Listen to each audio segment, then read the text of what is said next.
Idi, I was 13 years old, di magkalak iti may nga lugar, dito'y Baguio, nga naging palengke iti drugs.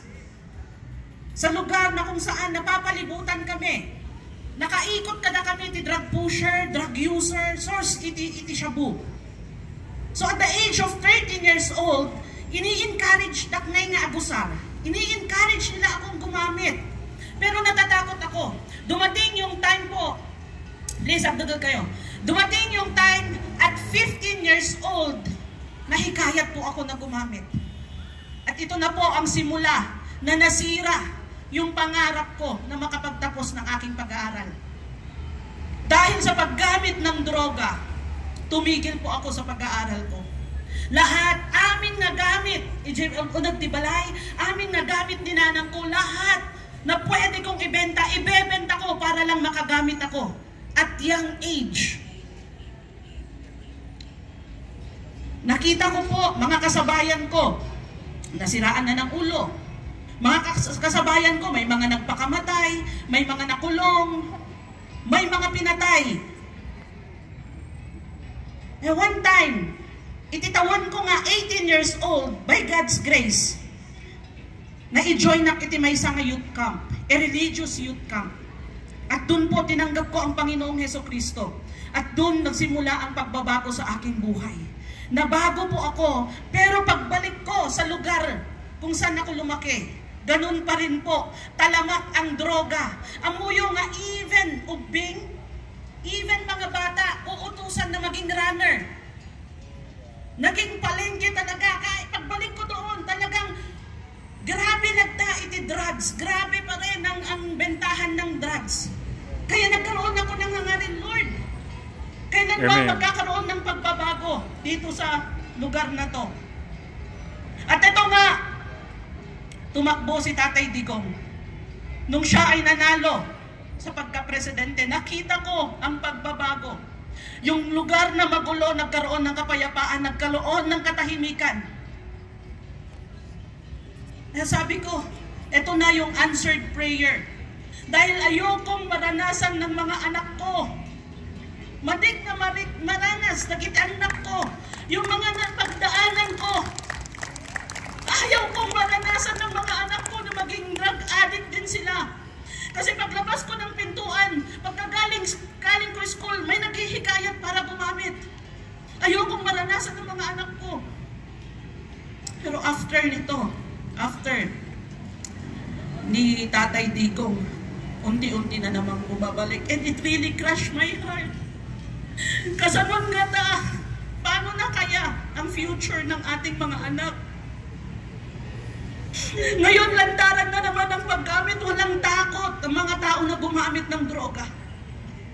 Kahit i-live na iti Facebook, okay lang kanyada. Wala nang takot ang mga tao na naman ngayon. And it really crushed my heart. Yung pinaghirapan, ipinanalangin. Pinaghirapan ni Tatay Digong. Ay unti-unti na namang bumabalik. Kaya po tayo nandirito, nagkatipon-tipon para iluhod, ipanalangin ang nangyayari sa bayang ito.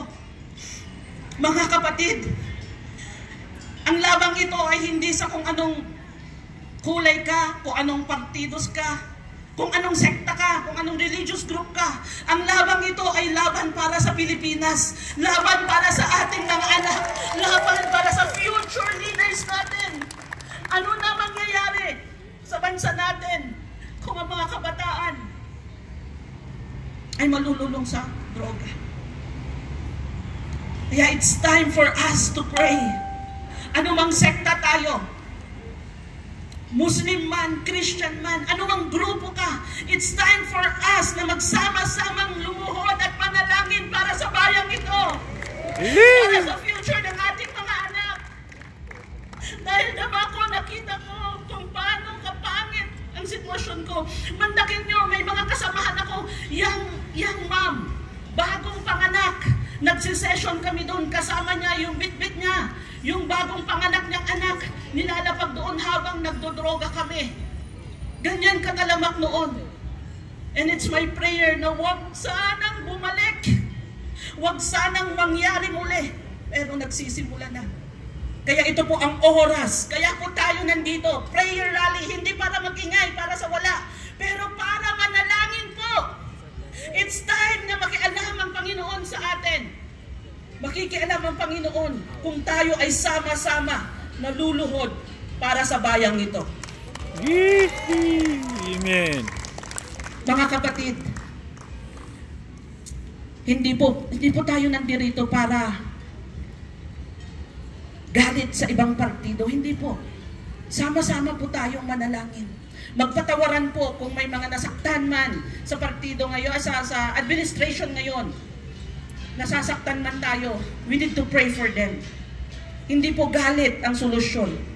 Panalangin at pagpapatawad po.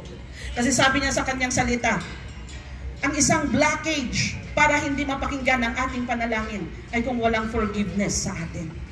If there's forgiveness, meron pong katugunan sa ating ipinapanalangin ngayon. Kaya patuloy po nating ipanalangin si Tatay Digong sa kanyang edad na yan, dapat kasama na niya ang kanyang pamilya at nag-i-enjoy na lang. At ipanalangin po din po natin ang bagong administrasyon, yung BBM group, yung mga nakaupo, ipanalangin po natin sila. They need our prayers na baguhin ng Panginoon ang kanilang kaisipan at ang kanilang mga puso. Tama po ba? Kaya bang baguhin ng Panginoon ang sinuman? Kaya kung tayo ay sama-samang manalangin. Ayan po, yun po ang aking short testimony. And once again, I am Mildred po, nakatayo sa inyong harapan. Binago ng Panginoon at nananalangin ng pagbabago pa para sa bayang ito. Thank you. Thank you so much. In another inspirational message of the power of humility and prayer.